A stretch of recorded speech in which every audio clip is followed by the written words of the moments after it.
लग्नानंतर होईलच प्रेम या मालिकेच्या आजच्या भागात आपण पाहणार आहोत नंदिनी ही जीवाला समजवत असते की तू माझ्यासाठी जे काही केले ते खरंच खूप कौतुकास्पद आहे। मात्र आपण कोणतीही गोष्ट करायची असेल तर ती कायद्याच्या दृष्टीने योग्य करायची, कारण आपण कायदा हातात घेतला तर आपल्यामध्ये आणि दीपकमध्ये काहीच फरक राहणार नाही। तर दुसरीकडे रूम मध्ये गेल्यानंतर नंदिनी जीवाला बोलते, तुम्ही आज मला सगळ्यांसमोर तुमची बायको मानली, या गोष्टीचा मला फार अभिमान आहे। आता मला असं वाटते की या लग्नातून आपल्याला मोकळं व्हायचं नाहीये, तर उलट हे नातं अजून टिकवायचे आहे।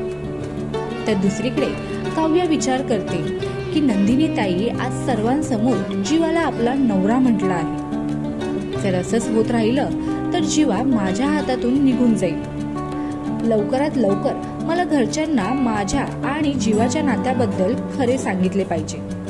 मग तुम्हाला काय वाटते, काव्या ही घरच्यांसमोर जीवासोबतच्या नात्याबद्दल स्पष्ट बोलेल का?